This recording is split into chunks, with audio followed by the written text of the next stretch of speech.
Hi, this is the last part of this week's lecture um, on Chapter 2, Section 7. And we will discuss some very well-known agile methods.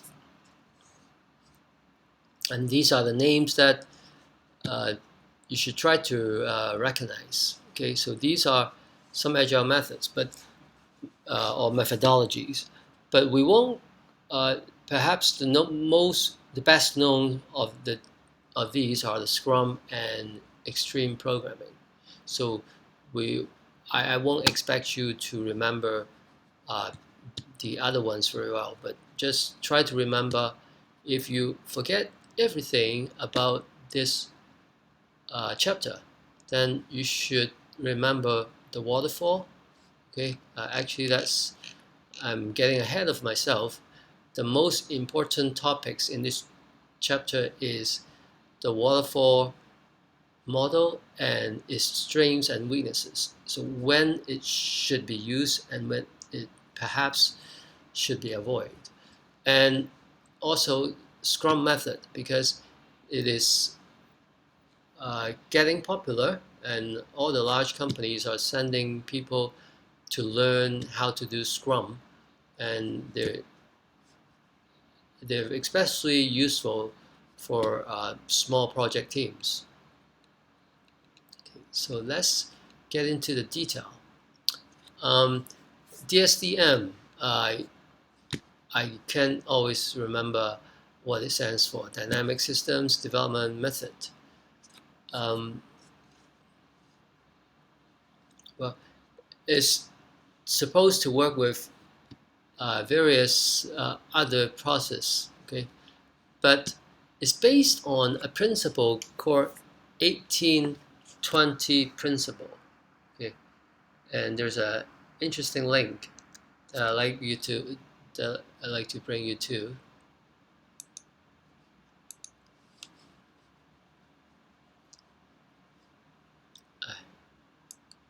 Actually, I had that up just a moment ago. Let me try that.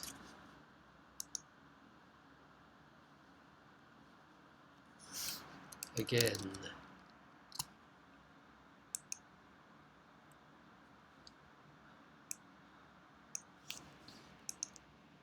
I had I had that up. Uh,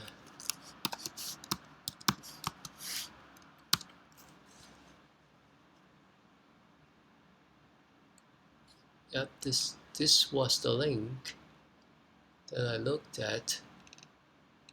Okay, maybe I'll check the link later. There was a rule called 80-20, and that is one of the principles used by DSDM method. Uh, the, the principle basically sets 80% of the outcome, okay, depends on 20% of the effort. So read that carefully. So that means our effort, not every minute of our effort give us the same result. Okay, about 20% of our effort to do things result in 80% of the outcome of the results we want, and perhaps 20% of the things we do results in 80% of the happiness we get. So there's some justification. The person who invented it, like named this principle, have some argument in the context of economics and so on. They also may apply it in different area. For example, 20% of the people in the world maybe uh, is managing or owning 80% of the wealth or something like that. So there are different uh, application of that in different area. So in software development, the SDM try to apply this principle. So how? So it basically says, in a very rough way, uh, actually there are more than one way, but one way to apply it is 80% of the users of a software only use 20% of the feature of a software. Okay, 80% of the users only use 20%. Okay. Or there may be other principle that are very similar that says something like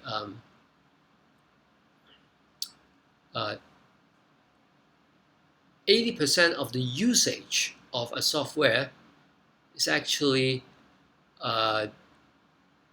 related to 20% of the features. So 20% of the features are used 80% of the time, and then the reverse, and then the remaining 80% of the features are only used 20% of the time. So what does it mean when it applies to software development? It actually means prioritization. That means not all the features are equally useful. So for agile people, they try to be smart. They try to do less to accomplish more. And I think that many of you will have the same want to achieve the same with minimum effort to get the best result. So the trick is by prioritizing, by deciding what are important and what are less important. And also, of course, you also want to study in a way that is very efficient. So you do it smartly. So I do not insist all of you spend all the time studying. I want you to have a good life doing other things. So be effective, be efficient when you study. So this link that I was trying to get at, there was a group called Standish Group. They publish some reports, even though not all the reports people like the result or like the way they conduct the research, but the research results are quite influential. So people look at it, people refer to it, and they have done some research saying that 45% of the features of a system are generally are never used, and 19% are used rarely, and 16% get used sometimes, and only 20% were used frequently and always. So when it comes to software development, DSDM tried to employ that, and that results in some sort of prioritization. And in fact, in Scrum, later on, the most important methodology that we're learning in this chapter also apply prioritization. So DSDM can be think of consisting of 5 phases: feasibility study, to whether something is doable, and you go deeper in the business, try to build a business case. When you build a business case, that means, is it justifiable from a business sense? So feasibility focus on, is it possible? Can we do it? And then business study means, is it economically beneficial to do it? And assuming we pass those 2 studies, then DSDM will look at the functional requirements. So it would create some functional prototype, and actually it also identifies some all kinds of requirements, functional requirements as well as non-functional requirements.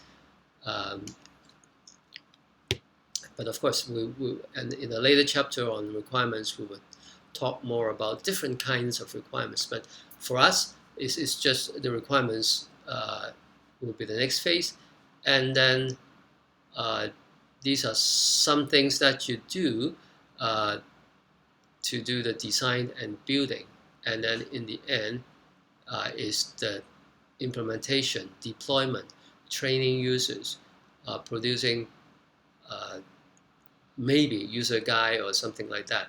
So you can almost see a little bit of resemblance of waterfall in the phases. But of course, waterfall is a process and DSDM is a methodology. So it provides more details of what, how the developers should carry out the steps. And of course, it also tried to be agile. So I believe these arrows pointing backward, it means you can do some repetition somehow. Not like waterfall, it only goes in one direction.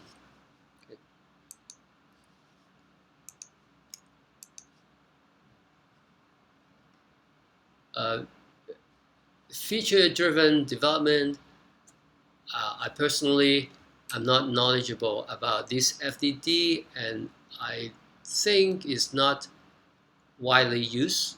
Okay, so we would like skim over it a little bit. Okay, for this. So next is the star of this chapter, the highlight of this chapter, Scrum. Scrum is a terminology in American football or rugby. Okay, but I won't go into that. In a small team, there are people playing these three main roles. One is the Scrum Master, one is the product owner, one is the team members. Okay, any team members, and Scrum Master makes sure that we operate the project using Scrum, following the procedures that Scrum requires them to do. Product owner is some sort of user representative who can tell us what the user really wants. And team members include programmers, analysts, and everything. Okay, so programmers and analysts would play the role of team members, but in Scrum, they do not divide the task of an analyst and a programmer or a tester. Okay, so they sort of expect everyone to know a little bit of everything. Okay, so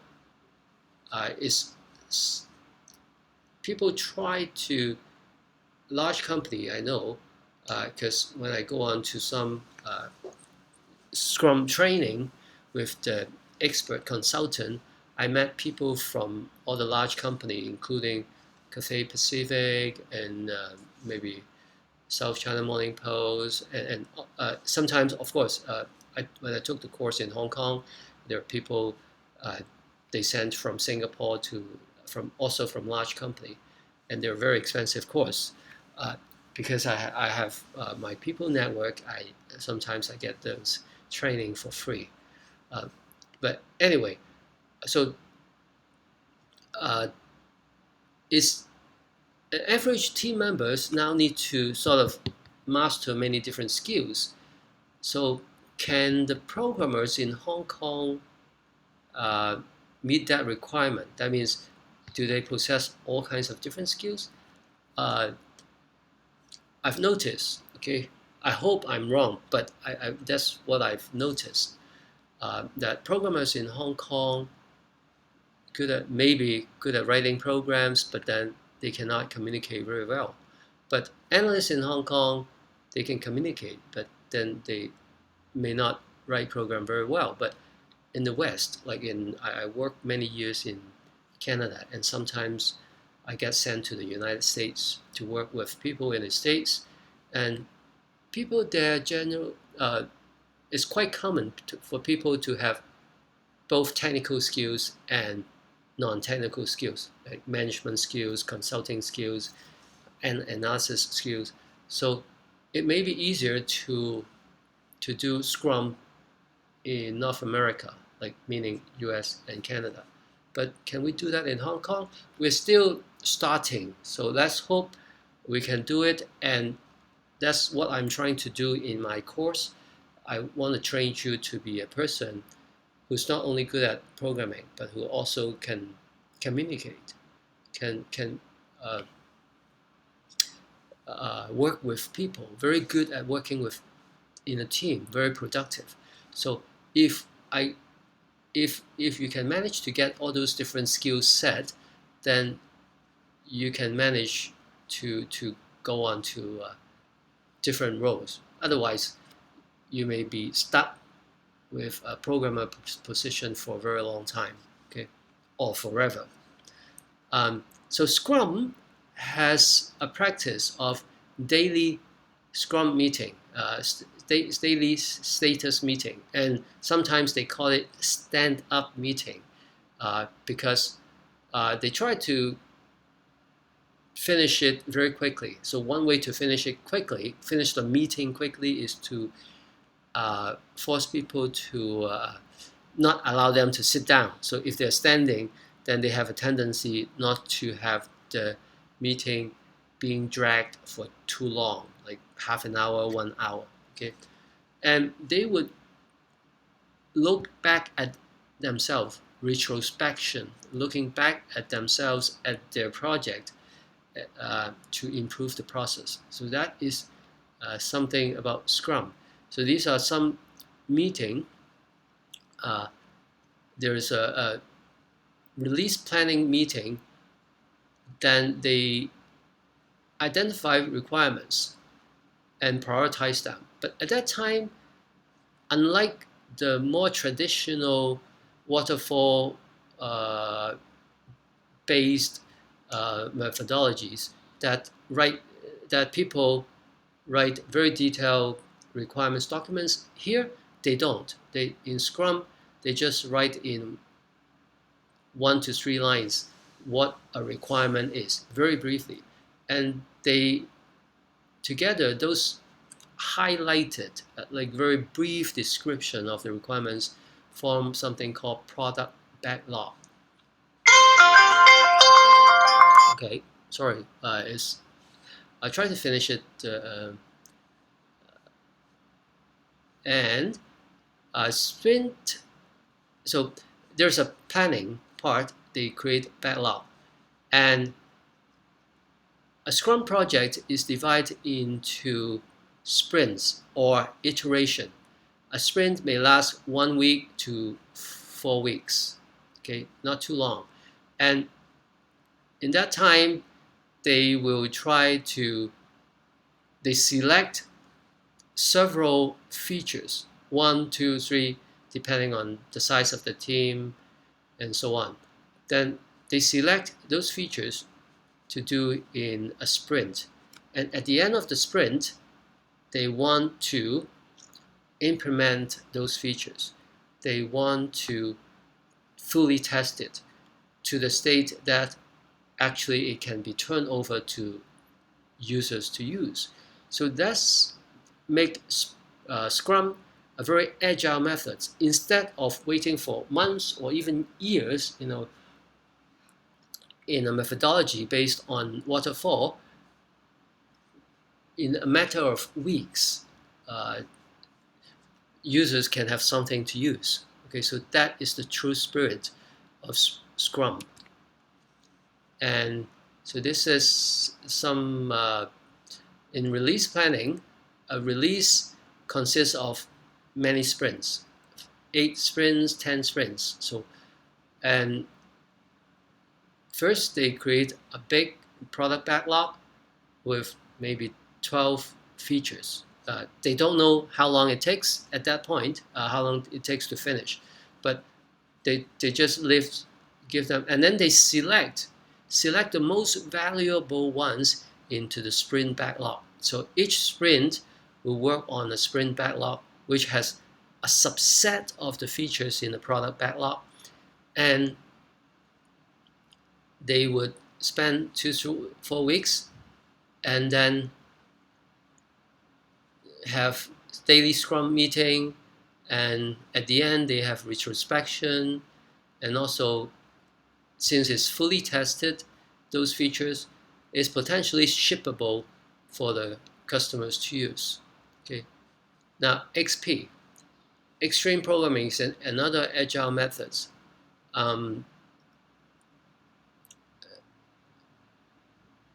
they believe that every team member is highly intelligent, and people, they believe people is the most important thing, and they don't believe in overworking people. So they never planned to work more than 40 hours a week, and it's only in an exceptional case that occasionally they may work a little bit longer. But then that there are other things of XP too, but I think here I won't get into that in a great detail. Okay, I would revisit Scrum in class, so there will be more detail. I cover Scrum in class. The next two diagram shows the main thing that the general methodology that the author of the textbook would follow. Okay, use cases we'll learn the meaning of that and how to write that. So, but basically, a use case refer to a way to use a feature, or maybe some sort of, it's almost like a storytelling, telling a story of how a user use this the system to perform a task. So a system will have many use cases. Okay, there are many people may use it in a certain way, and to do their task. So that's it for this part. So I'll see you Monday.